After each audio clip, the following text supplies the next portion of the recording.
What is up, guys? Today we're taking a quick look at something I bought for this guy right here, and that is the 22LR adapter conversion kit from CMMG. All right, so here in a couple weeks I'm starting a competition where you have to use a 22, and unfortunately the only 22 I had up until this was a lever action, and it actually needs to be a semi-auto specifically. So that's where this guy comes in. Luckily, I was able to find this one. This is the one that comes with, obviously, the bolt carrier and 3 25-round mags. And typically that specific package configuration is like 220, 230, whatever. But I found this one on Palmetto State Armory for $170, I believe. It was on sale. Typically, you would get either 3 10-round mags or 1 25-rounder. This, like I said, this is the one with all 3 being 25 rounders for the cheaper price. So anyway, this thing's pretty sick, so let's get it installed. All right, I'm sure this is nothing new to most of you, but pop the detent out here, open it up, pull the bolt out without crushing your finger. Basic 223 bolt comes out, and the new one goes in exactly the same. The only thing, these ribs here on the side make it so it goes in a little bit different, a little bit tighter, a little bit more awkward. You have to get it lined up a little bit better than a normal one. But it does go in exactly the same. Close it up, pin back in, ready to rock. All right, so like I said, this is going to be being used in a competition where speed and manual of arms is going to be important. For a lot of people who just go out to the range, throwing some lead at a steel target doesn't really matter. But if you're like me and manual of arms needs to be smooth, you got to know what you're doing. There are a couple differences from a standard setup. And I've seen other people, Iraq veteran, 22 Blinkster, tons of people posting reviews on these 22 adapters, but I haven't seen anybody really get into the differences in terms of manual of arms. So there's a couple quick things I found just from messing with it here a little bit. And that is YouTube friendly. The magazine catch does work, but it's just catching on the follower, not the actual mag release bolt catch. There we go. That's what I'm looking for. Bolt catch mechanism like a normal setup would. So when you pull it out, it slams home, which isn't that big of a deal as long as you know that you have to go back to the charging handle. Because I like to, YouTube friendly, come back to the paddle, but the paddle doesn't do anything because, like I said, it's not grabbing onto the bolt release, it's just catching on the follower. So got to come back to that after the reload.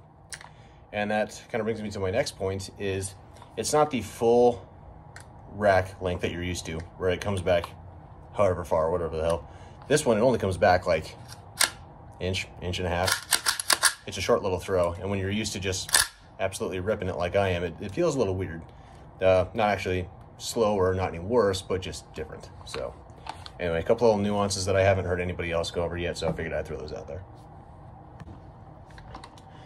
So another thing to kind of go along with that, I guess, that's kind of different, kind of not, is that a normal magazine fits in the magwell much tighter. This one has a fair amount of play, which I've heard some people say can cause feeding issues, and they put like some duct tape or something on the magazine to take out some of that play. Hopefully I don't have to do that. Maybe I will, maybe I won't. We'll see. But the one thing I can say though is with that is, once again, not showing it for YouTube reasons, but the mag goes in super smooth. So if you're in a competition, needing to be fast, the raccoon you're shooting at's running really fast, so you gotta hurry up and hit a reload, whatever stupid stuff you're doing, it does reload very smooth and very quickly because of that play, which again, may be a good thing, may not.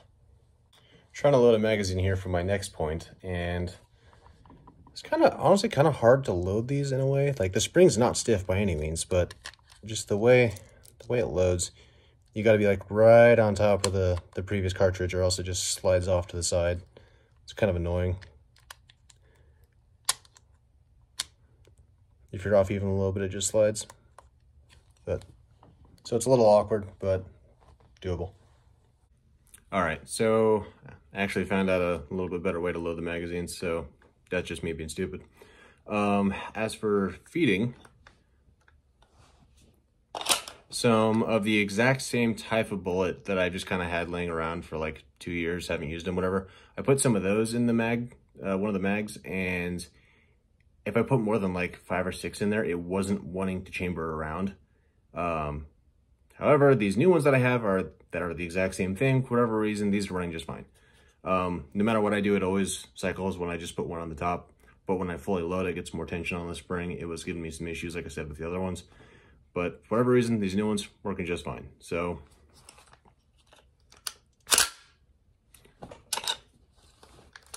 and there it goes. So did chamber one. I just loaded up, fully loaded 2 out of the 3 mags. They both seem to work just fine. I'm not going to put the effort through doing a third one. For whatever reason, those other ones are being weird, but it does seem to cycle just by hand, just fine. And actually chambering around, which, let's be honest, 22s are notorious for sucking. So, yeah. Now, I'm super excited to take these out to the range, make sure it actually cycles being fired, and get my optics all zeroed for competition. So, unfortunately for me, that's going to be another 2 or 3 days. But for you, that is actually right now. Well, sort of. Not really. Unfortunately, I was not able to film at the range. I went to a different range that I was anticipating. But that said, I can still share with you the results. I actually got some pretty good accuracy results I can show you guys, and then we'll also get into how it ran. All right, so here is the target. I tested 5 kinds of ammo. CCI mini mag target, CCI standard velocity. I actually used all of these, so I threw away the box. That's why I don't have it. Norma, TAC 22, Aguila, and Blazer. You can't really see it, but there, let's do that. So here's just a little screenshot there for you with all the different kinds. So I started just that pattern. This, all right, I guess I was shooting at 25 yards on all of these. So given 25 yards, this one's not that great, but whatever. CCI, standard velocity, and Norma. These are all 10-shot groups as well. These two were definitely the best. Aguila, I think, was pretty garbage. Oh, sorry, here. On the standard velocity, I totally threw this one. This was my fault, so you can kind of ignore that one. Like I said, the standard velocity, the Norma did really well. Aguila was pretty garbage. Well, not good. Blazer was absolute garbage. It's all over. And like I said, this is 25 yards, so that's terrible. So that said, I'm going to be using these for competition. I need them to be accurate. But if I'm going to be shooting these for 6 weeks, I also don't want to spend a ton. So Blazer out immediately. Aguila, going to get rid of it too. CCI, but I'm going to go ahead and throw it out too. So at that point, it was just down to the Norma and the standard velocity. Well, 2 things. So the accuracy was very similar. I think if I measured it, the standard velocity would actually probably be better here, just because I got a little bit of a spread there. But I'm basically going to call these the same. That said, the standard velocity, I believe, was $5 a box as opposed to $12 a box. So I'm going to go with no on that one. So I'm going to use this for all the accuracy stuff. Now, the caveat to that is, with accuracy stuff, I have all the time in the world. If I get a jam, it's not a big deal. The standard velocity did not run quite as well. I had a couple jams. Pretty much in every 10-round mag, I had a jam with all of them, except for Norma. Norma did not jam a single time. Granted, I didn't run as much of it as I did the standard velocity, but it does seem to cycle better. It's got a little more juice behind it, I think. So given the fact that it's got a little more juice behind it, it was just more reliable. And I did the same competition league last year, and 5 of the 6 weeks, there was no time limit. Time was not an issue, whatever. It was all about accuracy. Different positions, different distances, whatnot, but it was really all about untimed accuracy. And the 6th week was a speed event. And we were so close to the targets you couldn't miss. It was just how fast you could do it. And obviously clearing a jam is a huge time killer, especially in these 22 conversions, because brass can end up in weird places. So that, like I say, that said, I think I'm going to keep a box of or two of that normal around. It's expensive, but if we end up doing a speed event where time is of the essence and I need it to not jam, I'll go ahead and run that. It's more expensive, but if I'm only having to use it 1 week, not a big deal. So all of that said, the winner is the one that I literally cannot show you. But like I said, CCI standard velocity. It's also the cheapest one of the group, I believe. Now for something I can show you is that after firing 100, 150 rounds, it was getting noticeably sluggish. So this is the first time I've pulled it out. Wow, that is dirty. I mean, we all know 22s are disgusting, but wow.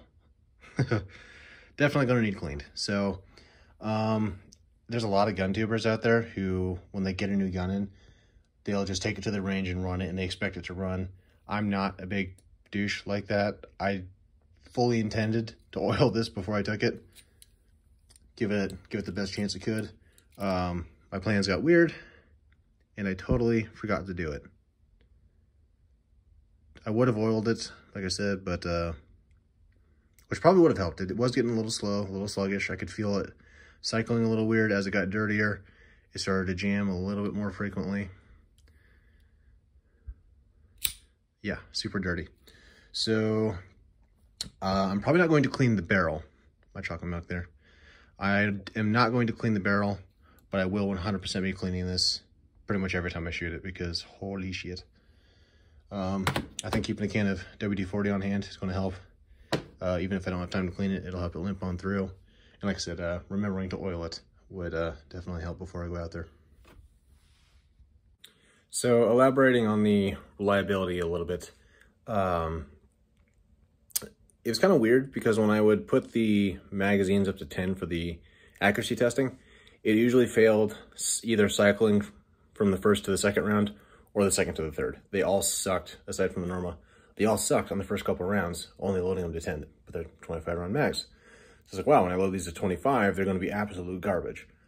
I loaded one of them to 25 once for sure. I think I may have done it twice. I can't remember. No issues, ran just fine. So it's just like, okay, that's super weird. Usually it fails on the first couple rounds or the last couple rounds.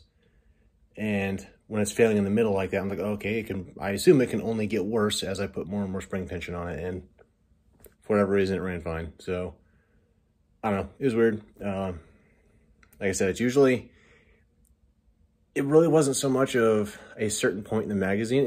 It just seemed like you put it in, you rack around, it fails to eject, fully eject. You end up with the brass tumbling around inside the receiver. You have a jam the first time you fire it, whether you put in a half full mag, a full mag, a mag with 5 rounds. It had issues with the first couple times firing, cycling. But after that, you're pretty much good to go. So it's kind of weird. So all of my ramblings aside, it didn't run quite as well as I'd hoped, but it ran better than I was afraid of. So could be better, could be worse. I'll take it. It's better than going out and spending a bunch of money on a dedicated gun. So is what it is, I guess. We'll see how it goes over the next few weeks. So I guess if you have any questions about it, if anything you want me to try with it, definitely let me know, and I will see you guys in the next video.